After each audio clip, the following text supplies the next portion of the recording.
Welcome to the Redflex. The fun doesn't stop at the Redflex. All the reaction from Manchester United's 1-0 victory over Watford continues, and it's the guy that the world has been waiting for. The fans have demanded him from all quarters of the world. It's Soom K, who's not been on for a while. He's not been on for a while. Interesting to see his match reactions. But before we carry on, another reminder, if you haven't already, make sure you like, comment, share, and subscribe to the Redflex, a global community. We're doing something that no other channel is doing right now. It's a global fan channel where fans from all over the world, Manchester United fans all over the world, have a platform to express their views. If you are interested, make sure you send us a DM at the Redflex official, and we will give you your opportunity to say what you feel about Manchester United. And because it is Soom K, give him the respect that he deserves, and let's get a minimum of 100 views and 100 likes. Share it, give people an opportunity. Give them an opportunity and let them decide if they want to join the Redflex global community. And I guarantee you, when they see this video, they will make sure they want to be part of the Redflex family. So let's get straight to the video. Soom K, how are we doing? How are we doing today? You okay? Wow, man. I must admit, this is one hell of a promo you have given me today, Kasim. One hell of a promo. I feel like I've got. I feel like breaking the rules, going out there, handing out business cards to the Redflex, getting people to like, share, and subscribe. You know how we do it. That's absolutely what we want to hear. Soom K, before we go into the actual match reaction, sources tell me that you were a little bit busy today carrying out certain tasks. Would you like to share what you were doing today? Yes, unfortunately, man. As you do, when you have a house, certain things come into the house, some types of vermin. It was rumored to be a Liverpool fan. Unfortunately, entering the premises. Was it he or a she? Do we know? It's not even worthy of a gender. It was an it. It was an it. Was it a Liverpool fan by any chance? The rumors were that it was, but don't worry, it was quickly kicked out of the premises as we do, man. No Liverpool fans, no City fans allowed in these premises at all. We had to deal with it. It was dealt with. Now we can move on. That's it. Simple. Absolutely. That's what we want. Nicely said. Okay, so Manchester United won, Watford 0.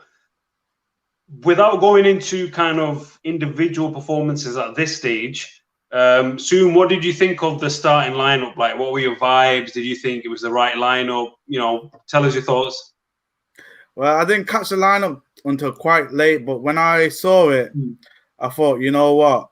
It's a good lineup, man. I feel I've been like we've been talking obviously before. I'd be like, yeah, ideally I would have liked the team to be rested for the City game instead of this game in particular. But we knew that at some point Ollie was going to rest the team which is needed, because at the end of the day, we're in a position in the league where we could potentially win it.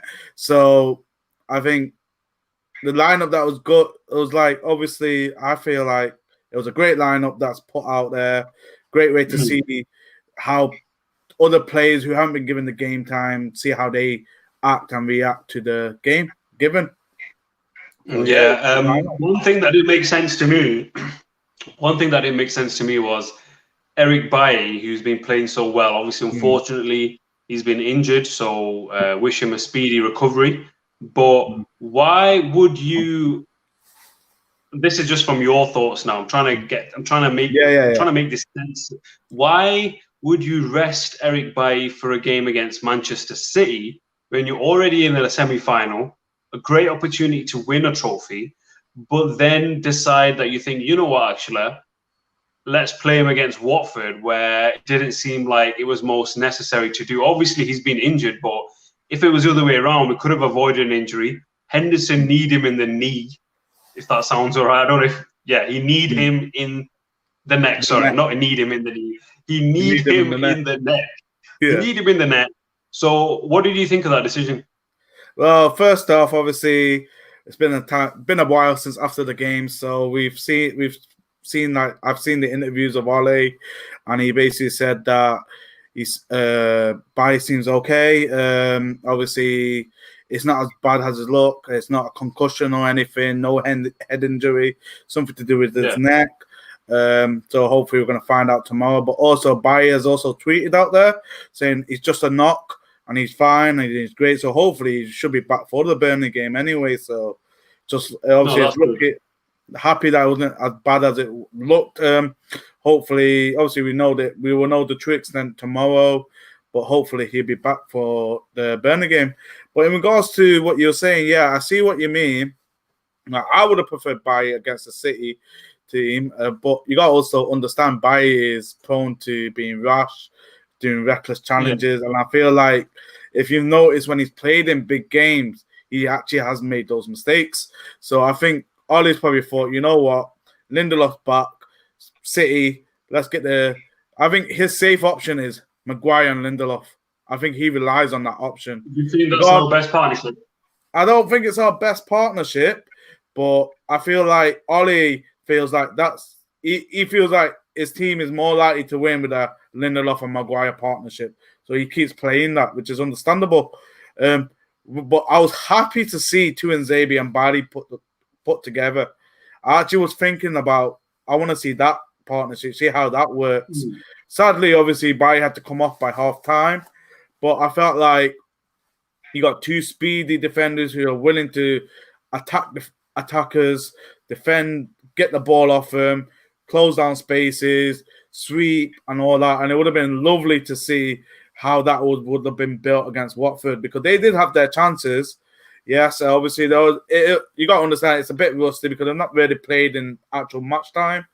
But regarding, like, obviously, I would have wished him in the City game, but it is what it is. It's done now. I think it was good that he got some game down. Hopefully, he'll be back for the Burnley game, Before we carry on, I've got a message for everybody that's watching the Redflex. We have some breaking news. Breaking news that has just come through to me. Is this what I think it is? Zafar Iqbal is awake. He's not asleep. He is awake. He's alive. Let's get his comments on King Zafar. The goalie is suspect. If he doesn't concede any stupid goals, he has to injure a player. Just to give everybody a little bit of insight to that, King Zafar, we'll give him some respect, even though he doesn't deserve any. He's somebody who believes that Dean Henderson is not fit to wear the Man United shirt. He thinks Dean Henderson is the worst goalkeeper that he has ever seen in his life.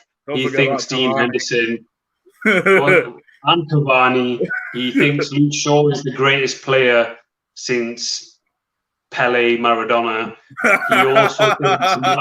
He also thinks Martial is the greatest striker on the planet. So as you can tell, Zafar has a lot of footballing knowledge. He has a lot of footballing brain. But I'm surprised that he's awake. And on behalf of the Redflex family, on behalf of the Redflex global community, we'd like to offer a massive congratulations to him, who he's recently tied a knot. And as a result, we're all unavailable. We can't see him because his bedtime is now 5 p.m. So moving on. Are you sure it was him that's messaged in the comment and not someone else?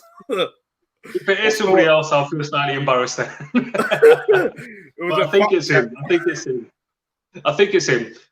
So, Soom, half-time, Man United went 1-0 up. Went into half-time, 1-0. Scott McTominay scored, and I don't think I've actually said it in any of the previous videos. What a goal. What a header. Unbelievable header. What did you think of the goal? Well, it was a great example set by the captain of the game. Yo, he had to. He had took no chances. He was like, "That's it, man. I am the captain.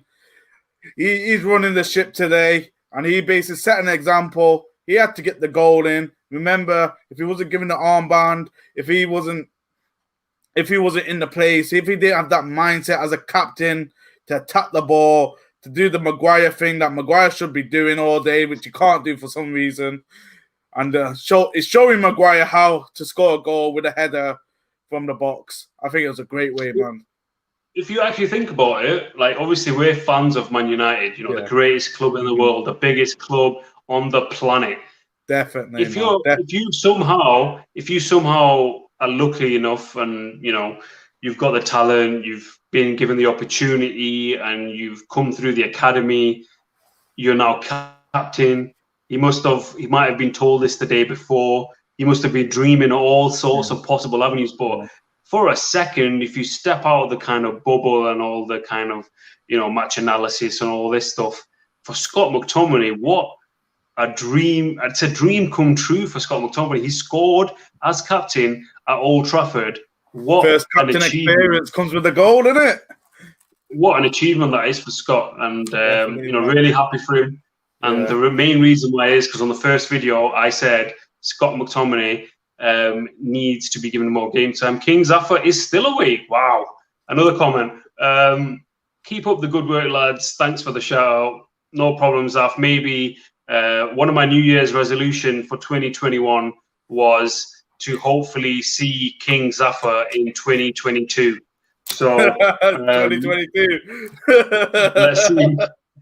Let's see if that one comes out. Okay, so Soom's, it was 1-0 at half time. So the second half, obviously we've talked extensively about the game in previous videos. So just to kind of change things up a little bit, obviously the second half didn't go entirely to plan. I wasn't awake for most of it, but obviously we got the job done. Obviously we're through to the next round, but I want to focus on a couple of things that I thought that was interesting, just to get your views on it. So what did you think of Jesse Lingard? It seemed weird that we seen Jesse Lingard in a Man United shirt again. What was your views? How did you think how he performed, and what do you think the future holds for Jesse Lingard? Like it wasn't like for all of them really, man. There wasn't really someone outstanding or anything. Felt like Lingard played a good game, and he was trying to get the ball wherever he can. He was trying to attack it, trying to get the runs in and all that. And I thought he played a good game, to be fair, for obviously for the amount of time he's been out. Obviously, I think one thing we need to realize that this was basically a B team, and and last season or even the season before, we did not have a B team. We had a starting 11, and that was it. It's the strength in depth, definitely, that we've seen today. So even though it was a 1-win, it was a snooze for you after 55 minutes and all that.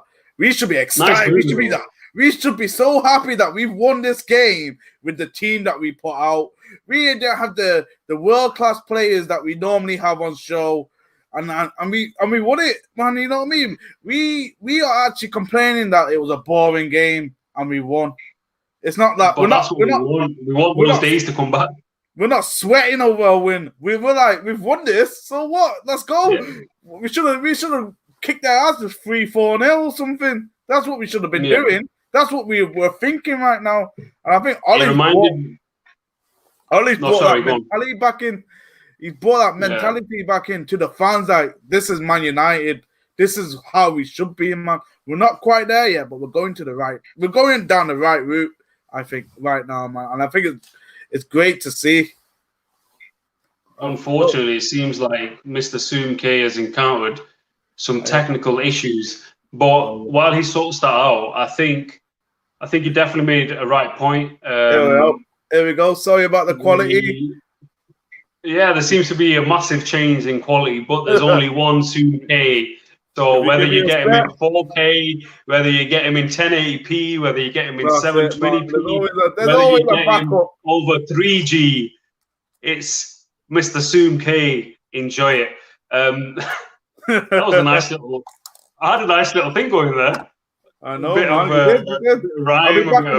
I'll be back in quality mode. Don't worry. I think you're right in terms of there's plenty of games under Fergie where, you know, you just felt like, yeah, you know, we've got this sorted, we've got this win, and we've kind of missed that for a long time. That kind of feeling of the inevitable. That feeling of the inevitable hasn't been associated to Man United for a long time. And today was one of those perfect examples where, you know, I fell asleep.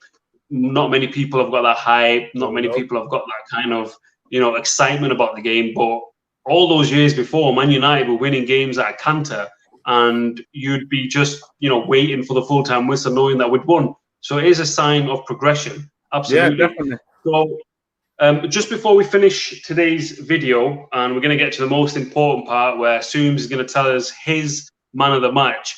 Before we do, make sure you like, comment, share, and subscribe. Soom is making a return on the Redflex. Let's give him the respect he deserves. Let's give him at least 100 views. Let's give him at least 100 likes. He's also on Insta. He's also on other sites that I was going to say that I don't know if I've been given the permission to do so. But Soom, he's about. He is about. And if you want to speak to him, you can speak to him. You want to subscribe to the Redflex. You want to speak to the Redflex. We're about. We're here. We're not going anywhere. Okay. So Soom, you got something to say? You got something to say? You want to finish that one up? Hit the socials, isn't it? That's what you got to need to do. You got to hit those things down there, man. We're on Twitter. We're on Instagram. We're streaming Pez on Twitch. We are doing everything that we can. We just need you now to do the next step, and that is give us the opportunity. Watch our stuff. You don't like it? That's fine. I'll shake your hand and say thank you very much for giving us a go. You know, you're free to go wherever else, you know, it gives you content that entertains you. But I'm so confident that as soon as you see a video, you're going to be like, wow, the Redflex. I'm part of the family. So, you know, give us an opportunity, definitely. So, Sooms, moving on to the most important segment of today's show. Oh, let's go. The prestigious Soom K Man of the Match ceremony. Who is getting this award? Who is getting it? Well, obviously, there's been a few players mentioned, Tuanzebe, Mctominay, and all that.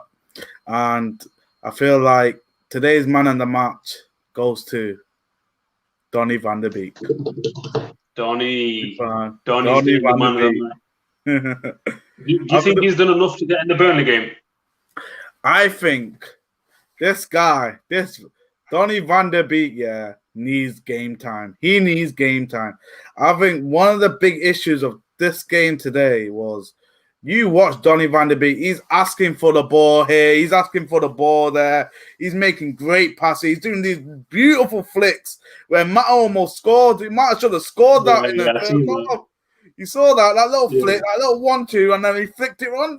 The defense didn't even know what was going on, man. But the problem is that he hasn't got enough game time. He shouldn't have to point for the ball. They need to have the instinct to just pass the ball to him and have faith in him. And I think that's the biggest issue with Van der Beek. The players around him don't have faith. You saw it when Fernandes first started, but he's had that much game time that it's like as soon as he gets the ball, he's commanded the ball. He's got the ball. As soon as he gets that ball, you know Rashford is running. Rashford is making some sort of run. And that's the mentality, the connection, the instinct they have with each other. They need to get that to Van der Beek. Once they get that to Van der Beek, imagine Fernandes and Van der Beek connection. If they're able to play together, Fernandes and Van der Beek, I dare to say they will be the new Cole and York. I dare to say it. The new Cole and York is Van der Beek and Fernandes. That's a bold statement. That is a bold statement. If you can get them two working together, they're the new Cole and York. That is it. It's as simple as that.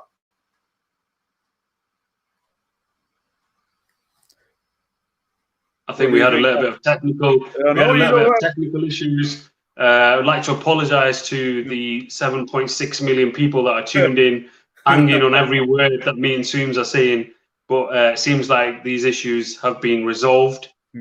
Soom, we lost you halfway through a magnificent promo So unfortunately, I didn't hear all of it, but I think you were saying they could be the new Cole and York. We've got some comments coming in. AA saying they're different positions, which is understandable. Obviously, Cole and York are predominantly strikers, whereas Van der Beek and Fernandez are more midfielders. But I think I know what you're trying to say in terms of what made Cole and York so good was that connection, the relationship between them, which made both of them perform so much better. And I think you're trying to say, obviously, Fernandez and Van der Beek, although in different positions, can also have that same connection, that same, I think relationship today. Yeah, I think football today is not just about having a midfielder and a striker and a defender. It's about players being able to interlink between the lines, being able to grab the ball from key positions and just force it forward. Like, you look at other teams that they don't really play with strikers. It's all the midfielders are doing the work, and they all play together to get the ball forward. Like, we say we need a full-on out striker, but yet we got Martial, Rashford, Greenwood doing the job, and they're not full-out strikers. They're more like attacking midfielders who have got a good shot on them. So if you're able to... Go on. Sorry, go on. No, I was saying I agree with what you're saying. Yeah. But we need people to be more multifunctional. I think what you're saying in terms of doing everything, dropping back, going up. Do you think, apart from Donna, just before we finish, do you think there's anyone that's staked a claim for the Burnley game, or anybody that confirmed that the Man United career should end soon? So Man United career should end. I'm going to give you a nice little smile right now. I think Dan James is on his way out, man. Are you finally a believer of what I say? I think that today would have been the perfect day for Dan James to show what he has, what the command. Did he do that? He did that in part, but I think the problem with Dan James is he's not good. Too fast. He's too fast. He's too fast for his own good.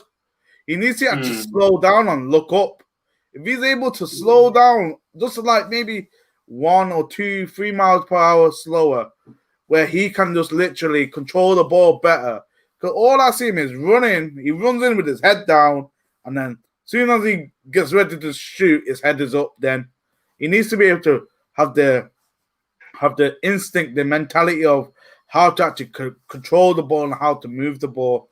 Yes, he can take on defenders. He can take anyone out. If he was given the space and the path to run, he'd be out there. He'd be done. He's doing people. He's getting to the byline. He's getting to the box, but he can't finish the product.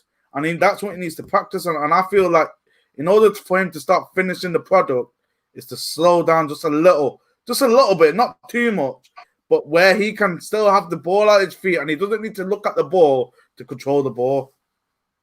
No, I'd agree with that. I think because he's so quick, sometimes his brain might not be able to catch up with what he's doing. Yeah. So I definitely agree with that. I've always said all along that although from a personal point of view, he's got to Man United. He's had to make a lot of sacrifices in terms of getting into the place that he is. And he seems to be very well liked in the dressing room. I recently seen a video of him doing this kind of conga dance or whatever you want to call it in the dressing room. So it seems like he's likable. I must admit, 1 second. I must admit that I do prefer him on the left actually compared to the right.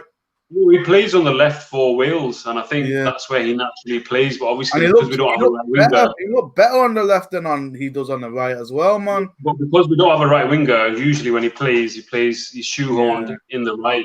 But I mean, he should put Rashford on the right. Put Rashford on the right. Put James on the left. See how that works. Yeah, but obviously you've got Martial, you got Cavani, you got Greenwood to kind of fit in, so it makes it difficult. So I wouldn't say James should start, in front of any of them. No, obviously not. But I'm just saying if he does get a chance, if there's a formation he's going to play in a position, just stick it in their best positions in it. You know what I mean? And just try it out. Obviously, if he is going to play, at least play him in his right position, which would be the left wing. That's pretty much it from me and Sooms. Just another reminder that we're entering a very crucial period for Manchester United season. it's also a very crucial period for the Redflex. We have a massive schedule lined up. We're going to have obviously the match preview, the match reactions for the Burnley game, a lot of build up for the massive Liverpool game as well. So for everybody that's watching, make sure you stay tuned in, because we've got a lot of entertainment coming your way. Another reminder, if you haven't already, make sure you like, comment, and subscribe. Until then, though, that's pretty much it from me. That's pretty much it from Soom's. We'll see you again for the match preview for Burnley, where potentially the Reds could go back where they belong, and that is right at the summit, right at the top of the Premier League. Find out if that happens. As I said, join us for the match preview for Burnley. But until then, stay safe, and we will see you again. Thank you very much for joining us. Thank you. Thanks.